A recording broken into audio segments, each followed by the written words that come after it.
बोलो जयकारा बोल मेरे श्री गुरु महाराज की जय।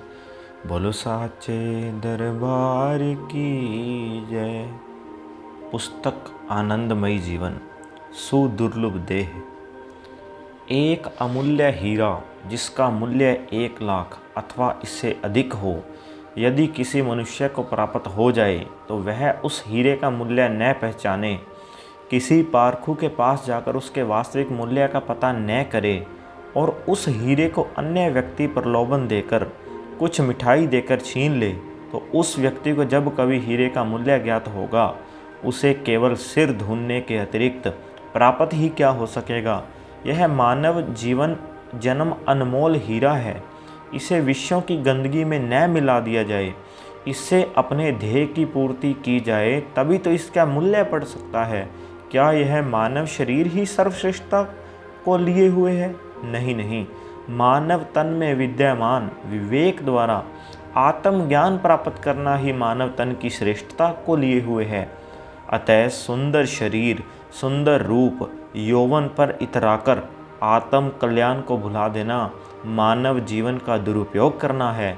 इस पंच भौतिक शरीर के विषय में नारद परिवारकोपनिषद में लिखा है कि अस्थि स्थूनम स्नायुबदम मांस शोणित लेपितम चर्मावबदम दुर्गंधिपूर्णम मूत्रप्रीशियो जराशोक समाविष्टम रोगायतन मातुरम रज्स्वलम नित्यम च भूतावासमं त्यजेत।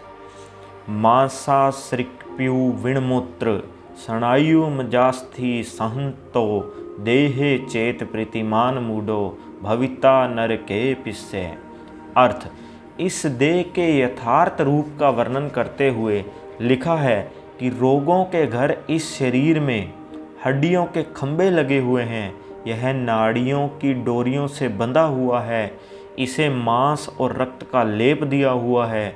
चमड़े से मड़ा हुआ है। यह मल मूत्र से सदा भरा रहता है, जिससे दुर्गंध फूटती रहती है। रजोगुण से पूर्ण यह शरीर न जाने कब नष्ट हो जाए। पंच भौतिक तत्वों से बने हुए शरीर से फिर इतनी ममता क्यों की जाए। यह मनुष्य अज्ञानी है जो मांस, रक्त, पीव, मल मूत्र, स्नायु, मज्जा तथा हड्डियों से बने हुए शरीर को प्यार करता है। वह मूर्ख है जिसने ममत्व के तार शरीर से बांधे हुए हैं। शरीर से प्रेम करना नरक से प्रेम करना है। जो केवल शरीर से प्रेम करता है उसे नरक अवश्य मिलेगा, ऐसा देव ऋषि नारद जी का वचन है। शरीर नाशवान है। जो केवल जीव को परमात्मा से एकाकार होने का साधन मिला है। इस शरीर से जीव मालिक की भक्ति करके परम पिता परमात्मा से एक रूप हो सकता है। अन्य योनियाँ केवल भोगता है। इसलिए शरीर के रख रखाव में ही समय को व्यर्थ न गंवाकर समझदार प्राणी इससे मालिक की बंदगी करके पूरा लाभ उठा लेते हैं। संसार में माया की रंगरलियाँ तथा वैभव की चमक दमक ने मनुष्य की मनुष्यता को समाप्त कर दिया है। मानव ने इंद्रिय तृप्ति को ही सर्वे सर्वा मानकर जीवन की वास्तविक पूंजी को विस्मृत कर दिया है। इस इंद्रिय तृप्ति ने जीव को ऐसे बंधन में बांध दिया है कि जिसके अधिकार से निकलना इसके लिए दुष्कर सा हो गया है। प्रतिदिन के नियम अनुसार जन्म मरण के चलते हुए चक्र को देखकर भी इसने आंखों पर पट्टी बांध रखी है। कोल्हू के बैल की न्यायी दिन रात माया में लिप्त रहकर यह समझ रहा है कि मैं जीवन यात्रा निपुणता से तय कर रहा हूँ, परंतु होता इसके विपरीत है। यदि लक्ष्य पर पहुँचने के प्रयत्न में होता तो चिंताएं इसे हर समय क्यों घेरे रहती, हर दम दुखी और अशांत क्यों बना रहता। यदि लक्ष्य की सफलता होती तो अवश्य ही मानसिक प्रसन्नता और आत्मिक आनंद में सर्वदा सुखी और प्रसन्न चित्त दिखाई देता। मालिक को मानव की दयनीय दशा पर दया आती है। वह मानव की इस शोचनीय अवस्था को सुधारने के लिए अपने अग्रदूत संत महापुरुषों को भूमि पर सत्य का संदेश देने के लिए भेजते हैं। संत महापुरुष सरगुण रूप से पंच भौतिक शरीर धारण कर मानवीय वेश में मानव की सोई हुई गुप्त शक्तियों को जागृत करते हैं। उनके पावन वचनों की किरणों का प्रकाश जब हृदय स्थल को स्पर्श करता है तो हृदय में उजाला छा जाता है, जिससे सब शक्तियाँ स्वतः दिखाई देने लगती हैं। उनके पावन वचन हैं ए मानव श्रेष्ठ, तू आनंद का सागर है, सुख का भंडार है और समस्त शक्तियों का कोश है। क्या समुद्र ने भी कभी वर्षों की बूंदों, नदियों एवं नहरों से याचना की कि मुझे जल प्रदान कीजिए? क्या कभी किसी दानी ने भी भिक्षा मांगी है? क्या कभी पुष्प भी सुगंधि के लिए याचना करते हैं? कदाचित नहीं। समुद्र में अथाह जल है, दानी के पास धन का भंडार है, पुष्पों में प्रकृति की ओर से सुगंधित निहित है। ये सब अपने अक्षय भंडार से दान करते हैं। ऐसे ही मानव भी सुख, शांति व आनंद का भंडार है। फिर भी यदि यह सुख शांति के लिए दूसरों के आगे हाथ फैलाए तो दोष किसका? यही पूर्ण महापुरुषों का सदुपदेश है कि ए सर्वोत्तम मानव, तू अपनी शक्ति की पहचान कर, सर्व संपदाओं का मालिक होते हुए भी भिक्षुक मत बन। दर दर अर्थात 84 लाख योनियों की ठोकरें मत खा। यही विशेष अवसर तुझे मालिक ने प्रदान किया है। यदि अब भी चूक गया तो पुण्य इस दुर्लभ अवसर को प्राप्त करना कठिन हो जाएगा। महापुरुषों ने सोध सोध कर अपनी वाणी में कथन किया है कि मानुष जन्म दुर्लभ है, होत न बारंबार, ज्यों बन फल पाका भुई गिरे, बहुर न लागे डार। मानव जन्म का मिलना अत्यंत दुर्लभ है, यह बार बार नहीं मिलता। जैसे पेड़ पर पका हुआ फल भूमि पर गिर जाए अथवा तोड़ लिया जाए तो वह पुण्य डाली से नहीं जुड़ सकता, ऐसे ही एक बार मानव जन्म को पाकर यदि कुछ लाभ न लिया तो पुण्य यह सरलता से मिलने का नहीं। श्री रामचरितमानस में भी मानव जन्म की महत्ता को विषय में उत्तरकांड में लिखा है, बड़े भाग मानुष तन पावा, सुर दुर्लभ सब ग्रंथ ही गावा, साधन धाम मोच कर द्वारा, पाई न जहीं पर लोक संवारा।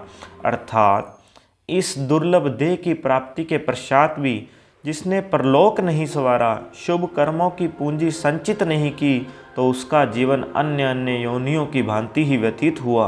क्योंकि स्वर्ग व वैकुंठ तक के सुखभोग, 8 सिद्धियां, 9 निधियां आदि सब कुछ मालिक ने मनुष्य के लिए उपस्थित किए। फिर भी यदि मनुष्य विवेकहीन रहकर सुख व आनंद से वंचित रहा तो उसने बुद्धि से क्या काम लिया? 84 लाख योनियों में से 80 लाख योनियां तो कीट पतंग व पशु पक्षियों की है और 4 लाख प्रकार की मनुष्य योनियों में से केवल एक मानव योनि, जिसमें संपूर्ण अंग तथा साथ में विवेक की प्राप्ति होती है, ऐसी अमूल्य योनि को प्राप्त करके हानि प्राप्त की तो कितने शोक की बात है। महाशोक, जिसकी कोई सीमा ही नहीं, क्योंकि अन्य योनियां प्रकृति की ओर से विवेकहीन हैं। वे सब योनियां सत्य असत्य, लाभ हानि, लोक परलोक आदि के विषय में सोचने के लिए असमर्थ है। या यूं समझो कि वे योनियां काल, कर्म तथा प्रकृति के अधीन हैं। वे स्वेच्छा पूर्वक कर्म करती तो हैं, परंतु ज्ञान और विवेक सहित नहीं, क्योंकि भला बुरा सोचने की उनमें शक्ति ही कहाँ है। जरा ध्यान से सोचो, जिस मनुष्य को मानव का जन्म भी मिला, ऐसी दुर्लभ देह मिलने पर यदि उसका मस्तिष्क विकृत हो जाए तो उस मनुष्य की क्या दशा होगी अथवा होती है।